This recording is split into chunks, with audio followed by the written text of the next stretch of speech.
Hello guys, मैं हूं मनीष वर्मा। आपका स्वागत है हमारे चैनल लर्न ऑफ टेक्नो पर।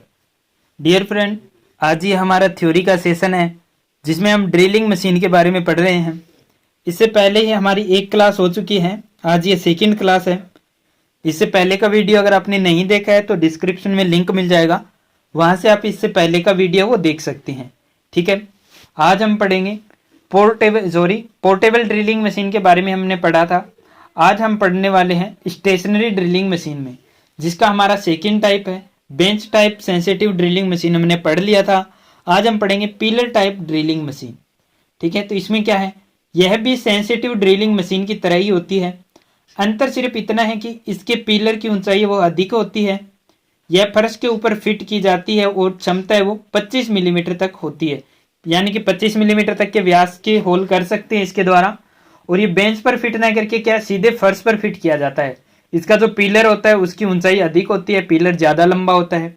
कुछ मशीनों में वर्किंग टेबल को रैंक और पिनियन के द्वारा क्या है ऊपर नीचे भी स्लाइड कर सकते हैं।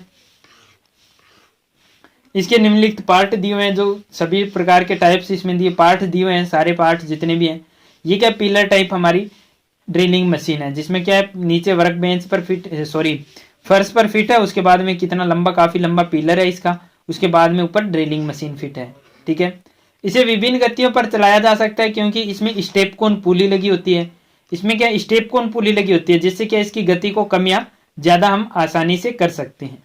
ठीक है, नेक्स्ट है हमारा स्टैंडर्ड ड्रिल प्रेस। अब ये स्टैंडर्ड ड्रिल प्रेस कौन सी होती है, तो यह एक हेवी ड्यूटी ड्रिलिंग मशीन है। इसके द्वारा छोटे से छोटे और बड़े से बड़े साइज का ड्रिल है वो बांधा जा सकता है।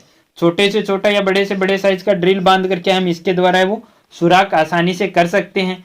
ठीक है, इस मशीन के द्वारा ड्रिलिंग के अतिरिक्त रिमिंग और टेपिंग भी की जाती है। क्या क्या, रिमिंग और टेपिंग भी कर सकते हैं। अगर रिमिंग और टेपिंग कर सकते हैं तो इसका मतलब क्या है कि इसको वापस घुमाने का भी इसमें मैकेनिज्म लगा होता है, यानी कि इसको क्या हम रिवर्स में भी चला सकते हैं। ठीक है, क्योंकि इसके स्पिंडल को उल्टा भी चलाया जा सकता है तथा इसे ऑटोमेटिक स्पीड व फीड भी दी जाती है। ऑटोमेटिक स्पीड फीड पर भी चला सकते हैं, इसको उल्टा भी घुमाया जा सकता है। इसी वजह से क्या इसमें ड्रिलिंग के अलावा हम रिमिंग भी कर सकते हैं होल की, और होल में टेपिंग वगैरह भी कर सकते हैं।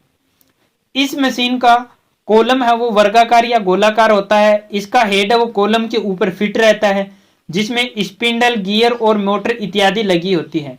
कुछ मशीनों में हेड को कॉलम के ऊपर नीचे किया जा सकता है। इस मशीन का वर्किंग टेबल है वो वर्गाकार, आयताकार व गोलाकार होता है। इसके वर्किंग टेबल को भी ऊपर नीचे किया जा सकता है। इस मशीन पर कूलेंट पंप भी लगा रहता है, जिससे काम करने में क्या सुविधा रहती है। कूलेंट पंप लगा होता है, जिससे क्या होती है कूलेंट हमें अलग से डालने की आवश्यकता नहीं होती है। कूलेंट पंप को ऑन कर देंगे, साथ साथ में कूलेंट चलता रहेगा। ऑटोमेटिक स्पीड पर रख देंगे, ऑटोमेटिक फीड पर रख देंगे। ठीक है, इससे हम क्या ड्रिलिंग, रिमिंग, टेपिंग आदि ऑपरेशन कर सकते हैं, यानी कि बहुत ही इंपॉर्टेंट ड्रिलिंग मशीन है। ठीक है, यानी कि सभी प्रकार की नॉर्मल जो हमारी नीड होती है वो इसमें पूरी की जा सकती है। लेकिन इसके अलावा कुछ और जैसे मल्टी स्पिंडल है, गैंग ड्रिलिंग मशीन भी होती है। ठीक है, एक रेडियल रेसिप्रोकेटिंग ड्रिलिंग मशीन भी होती है। तो अब क्या है gang drilling machine. Gang drilling machine कौन सी होती है, इस प्रकार की मशीन में 2 से 8 स्पिंडल होते हैं जो एक ही वर्किंग टेबल पर काम करते हैं। क्या एक ही वर्किंग टेबल होती है, 2 से 8 तक स्पिंडल उसमें रखे जाते हैं, जिसको क्या बोलते हैं गैंग ड्रिलिंग मशीन बोलते हैं। गैंग माने इकट्ठे होना। प्रत्येक स्पिंडल की अपनी मोटर होती है, जिसको चलाना होता है उसे ही चलाया जाता है। गैंग ड्रिलिंग मशीन में क्या होती है, सबकी अलग अलग मोटर होती है। हर स्पिंडल की अलग मोटर रहेगी, जिस स्पिंडल को हमें चलाना है उसी मोटर को क्या हम चलाकर ऑन कर सकते हैं। इसका प्रयोग अधिक उत्पादन में क्रमानुसार ऑपरेशन करने के लिए किया जाता है, यानी कि हमें क्या मास प्रोडक्शन करना है। अब उसमें क्या करना है, हमें कई ऑपरेशन करने हैं, जैसे ड्रिलिंग करनी है, counter sinking, counter boring, reaming, tapping, तो ये क्या कई ऑपरेशन हो जाएंगे। तो जितने भी स्पिंडल है उनमें सभी में क्या, जैसे एक में ड्रिलिंग बांध दिया, एक में काउंटर संक टूल बांध दिया, एक में काउंटर बोर टूल बांध दिया, एक में रिमर बांध दिया हमने, एक में क्या कर दिया हमने टेप बांध दिया। तो वो क्या है सारे अपने अपना कार्य वो करते रहेंगे। इसके प्रत्येक स्पिंडल में अलग अलग कटिंग टूल फिट किए जाते हैं और उसमें पूरा दिन काम करते रहते हैं। यानी कि प्रत्येक स्पिंडल में क्या अलग अलग कटिंग टूल है, हम डालकर क्या अलग अलग यूज इसका कर सकते हैं। ठीक है, अब एक होती है मल्टी स्पिंडल ड्रिलिंग मशीन, दूसरी क्या होती है एक गैंग ड्रिलिंग मशीन होती है, एक होती है मल्टी स्पिंडल ड्रिलिंग मशीन। दोनों में थोड़ा सा डिफरेंस है, मल्टी स्पिंडल ड्रिलिंग मशीन और गैंग ड्रिलिंग मशीन में। ठीक है, ध्यान से देखिएगा। मल्टी स्पिंडल ड्रिलिंग मशीन क्या है? इस मशीन में 4 से 48 स्पिंडल होते हैं। इसमें एक ही मोटर के द्वारा 20 स्पिंडल चलते हैं। प्रत्येक स्पिंडल एक दूसरे के साथ गरारियों द्वारा जुड़े होते हैं। इस प्रकार एक समय में 20 स्पिंडल वो एक साथ चलते हैं। इस मशीन का प्रयोग बहुमात्रा में उत्पादन यानी मास प्रोडक्शन में किया जाता है। वर्किंग टेबल एक ही होता है। अभी इसमें डिफरेंस क्या है? जो हमारा गैंग ड्रिलिंग मशीन था उसमें प्रत्येक स्पिंडल के साथ में अलग से मोटर लगा हुआ था, लेकिन जो हमारा मल्टी स्पिंडल ड्रिलिंग मशीन होता है वो क्या होते हैं? मल्टी स्पिंडल ड्रिलिंग मशीन में एक ही मोटर के द्वारा सभी स्पिंडल वो गरारियों के माध्यम से जुड़े रहते हैं। यानी कि मोटर हमारी एक ही रहेगी, स्पिंडल वो बहुत सारे मल्टी स्पिंडल है, सभी गरारियों के द्वारा जुड़े हुए होते हैं। एक मोटर को चलाएंगे, सभी स्पिंडल वो गति करने लगेंगे। ठीक है, लेकिन जो गैंग ड्रिलिंग मशीन होती है उसमें जिस स्पिंडल की मोटर को हम चलाएंगे ओनली वही स्पिंडल है वो गति करेगा, दूसरा स्पिंडल है वो विराम अवस्था में रहता है। ठीक है, आगे इसमें क्या दिया हुआ है? आगे इसमें दिया हुआ है डियर फ्रेंड, जो मल्टी स्पिंडल ड्रिलिंग मशीन है ये 2 टाइप के अलग अलग फिगर दिखाए हैं। नेक्स्ट हमारा रेडियल ड्रिलिंग मशीन। अब रेडियल ड्रिलिंग मशीन कौन सी होती है? रेडियल ड्रिलिंग मशीन क्या है? यह एक भारी मशीन है। इसका प्रयोग बड़े बड़े कारखानों में किया जाता है। इसके द्वारा छोटी छोटी जॉब से लेकर बड़ी जॉब तक की ड्रिलिंग वो की जाती है। इसके आरएम वो घेरे में आ जाते हैं। आरएम के घेरे में आ जाके जिससे क्या मतलब जिसने इतने आरएम है उसके जितने अंडर में आ जाए, क्योंकि आरएम के ऊपर क्या करती है ड्रिलिंग मशीन है वो स्लाइड करती है आगे पीछे, या ड्रिलिंग मोटर बोल सकते हैं, ड्रिलिंग मशीन बोल सकते हैं। वो क्या करती है आरएम के ऊपर आगे पीछे स्लाइड करती है। उसको हम कहीं भी सेट कर सकते हैं, एक किनारे से दूसरे किनारे पर। तो जितनी आरएम के घेरे के अंदर आएगी, यानी कि आरएम के अंदर अंदर जितनी मोटाई या जितना भी बड़ा हमारा ड्रिल या जॉब आएगा उतने बड़ी साइज के क्या हम इससे कर सकते हैं। इसके लंबे आधार पर एक पिलर फिट होता है जिसके ऊपर आरएम लगी होती है। आरएम को ऊपर नीचे कहीं भी सेट किया जा सकता है। इसे बिजली के द्वारा ऊपर नीचे करते हैं। आरएम के ऊपर वो कैरियर लगा होता है जिसे पूरी आरएम पर आगे पीछे खिसकाकर कहीं भी ड्रिलिंग की जा सकती है, यानी कि कैरियर के ऊपर क्या हमारी ड्रिलिंग मशीन फिट रहती है। इसका साइज इसकी आर्म की लंबाई से लिया जाता है। इसके स्पिंडल पर 100 मिलीमीटर तक का ड्रिल वो बांधा जाता है। इसके वर्किंग टेबल को किसी भी कोण पर झुकाकर तिरछा सुराख किया जा सकता है। इसमें क्या होता है गियर सिस्टम लगे होते हैं। पूरी मशीन में क्या होता है गियर सिस्टम लगा होता है, तो जिसके माध्यम से क्या इसको किसी भी एंगल में हम सेट कर सकते हैं, कहीं भी घुमा सकते हैं। ऊर्ध्वाधर हॉरिजॉन्टल वर्टिकल हमें जिस साइड में घुमाना होता है। गियर इसमें लगे हुए होते हैं और ऑटोमेटिक स्पीड और फीड मैकेनिज्म भी होता है। इन्हें उल्टा भी घुमाया जा सकता है। इस कारण इस पर क्या टेपिंग भी आसानी से की जा सकती है, रिमिंग भी कर सकते हैं क्योंकि कम स्पीड पर चलाया जा सकता है। ड्रिलिंग मशीनों में यह सबसे उपयोगी मशीन है जिस पर क्या शुद्धता में सुराख होते हैं। रेडियल ड्रिलिंग मशीन से आपको बहुत ही मोस्ट इंपॉर्टेंट ड्रिलिंग मशीन है। 1 से 2 क्वेश्चन है हर जगह आपको देखने के लिए मिल जाता है रेडियल ड्रिलिंग मशीन का। ठीक है डियर फ्रेंड, इसके फिगर को भी थोड़ा सा आप क्लियर कर लीजिएगा जिसमें हम आपको मेन पार्ट्स बता देते हैं। ये पिलर होता है, पिलर के ऊपर आरएम है वो ऊपर नीचे यहां से लेकर यहां तक कहीं भी हम सेट कर सकते हैं। ये कौन सा आरएम है ये, ठीक है। और आरएम के ऊपर जो स्पिंडल हेड होता है इसको क्या हम आगे पीछे कहीं भी खिसका सकते हैं। आरएम के ऊपर नीचे भी खिसका सकते हैं, आगे पीछे भी खिसका सकते हैं, राउंड भी हम इसको घुमा सकते हैं। इसका जो बेस होता है बेस उसको क्या है वर्किंग टेबल होती है, उसको किसी भी एंगल पर सेट करके हम किसी भी एंगल पर क्या है ड्रिल होल कर सकते हैं। ये इसका स्पिंडल होता है जहां पर क्या हमारी ड्रिल बंधी हुई होती है। ठीक है, इसको पूरे को मैं इरेज कर देता हूं, उसके बाद आप फिगर है वो आराम से क्लियर देख लीजिए एक बार। ठीक है डियर फ्रेंड, आपको सारा कुछ क्लियर समझ में आ रहा होगा। बहुत ही इंपॉर्टेंट है ये हमारा क्या है रेडियल ड्रिलिंग मशीन है, वो मोस्ट इंपॉर्टेंट ड्रिलिंग मशीन रहती है। ठीक है, नेक्स्ट इसमें क्या दिया हुआ है, नेक्स्ट इसमें दिया हुआ है इसके निम्नलिखित भाग दिए हुए हैं। ड्रिलिंग मशीन में काम करते समय सावधानी हमें क्या क्या यूज करनी चाहिए। ड्रिलिंग मशीन पर हम काम कर रहे हैं तो हमें क्या सेफ्टी का भी विशेष ध्यान रखना चाहिए। तो उसी सेफ्टी के बारे में बताए हुए क्या क्या सेफ्टी हमें रखनी चाहिए। ठीक है, कौन सी हमें सुरक्षा सावधानियां हैं, कौन सी पीपीज हमें यूज करनी चाहिए ड्रिलिंग मशीन पर कार्य करते समय, ताकि हम इंजर्ड ना हो सके, दुर्घटना ना हो सके, एक्सीडेंट ना हो सके। तो फर्स्ट क्या है, ड्रिल का कटिंग एंगल तथा लिप क्लियरेंस एंगल ड्रिल की जाने वाली धातु के अनुसार ग्राइंड होना चाहिए। ड्रिल का कटिंग एंगल और लिप क्लियरेंस एंगल है वो धातु के अनुसार डिपेंड करता है। हार्ड धातु है या सॉफ्ट धातु उसके ऊपर डिपेंड करता है, तो उसी के अनुसार क्या हमें ग्राइंड करके रखना चाहिए।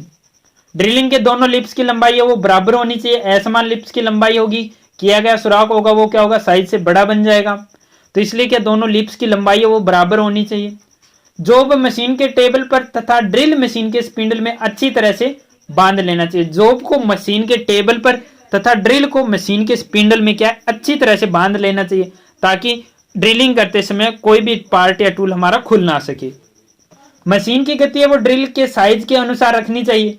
मशीन की गति वो ड्रिल के साइज के अनुसार रखना चाहिए, यानी कि बड़े साइज की ड्रिल है तो स्पीड क्या रखेंगे, कम रखेंगे। ठीक है। फीड है वो धातु के कठोरता के अनुसार देनी चाहिए, यानी कि सॉफ्ट धातु और हार्ड धातु के अनुसार क्या हमें फीड रखनी चाहिए, कम ज्यादा रखनी चाहिए। ड्रिलिंग करते समय दोनों फ्लूइड्स बराबर चिप्स आने चाहिए, अन्यथा ड्रिल दोबारा ग्राइंड कर लेना चाहिए। ड्रिलिंग करते समय क्या दोनों फ्लूइड्स जो होते हैं उनसे क्या चिप्स हमें बराबर समान बाहर निकलते रहने चाहिए, इस चीज का हमें ध्यान रखना चाहिए। ऐसा नहीं कि एक ही फ्लूइड से चिप्स बाहर रख रहे हैं, निकल रहे हैं, तो इसका मतलब क्या है, ड्रिल का क्या एक ही सिरा है वो कटिंग कर रहा है, ठीक है, दूसरी साइड है वो कटिंग नहीं कर रही, इसलिए क्या है दूसरी साइड से चिप्स है वो बाहर नहीं आ रहे हैं। तो अगर ऐसा नहीं हो रहा तो ड्रिल को दोबारा से सही ग्राइंड करना चाहिए, जो लिप की लंबाई है वो उनकी बराबर रखनी चाहिए, समान एंगल उनका रखना चाहिए। बड़े साइज का ड्रिल करने से पहले पायलट ड्रिल अर्थात छोटे साइज का ड्रिल कर लेना चाहिए। अब इससे फायदा क्या होता है, बड़े साइज का ड्रिल अगर हम डायरेक्टली बड़े साइज का ड्रिल करेंगे तो एक तो ड्रिल करने में हमें प्रॉब्लम ज्यादा होगी, परेशानी आएगी, प्रेशर ज्यादा लगाना पड़ेगा, एनर्जी ज्यादा वेस्ट होगी। इसके साथ में सेकंड ये होता है कि ड्रिल के द्वारा जब हम ड्रिल होल करते हैं तो अपने साइज से कुछ बड़े साइज का होल करता है। ड्रिल क्या करता है, हमेशा अपने साइज से कुछ बड़े साइज का होल करता है। तो जितना बड़ा साइज का ड्रिल होगा वो उतने ही बड़े साइज का ड्रिल होल करेगा। तो उससे बचने के लिए हमें क्या करना चाहिए, पहले हम इसमें पायलट ड्रिल कर लेंगे। अब पायलट ड्रिल कर लेंगे तो क्या होगा, धातु का जो प्रेशर है वो कम हो जाएगा, ठीक है, आसानी से कटिंग होगी। तो जो हमारा जो ड्रिल का जो साइज होगा उससे थोड़ा सा ज्यादा क्या बड़े साइज का ड्रिल होल हमारा होगा, ठीक है। तो इससे बचने के लिए हम क्या पायलट होल ड्रिल कर लेना चाहिए हमें, ठीक है।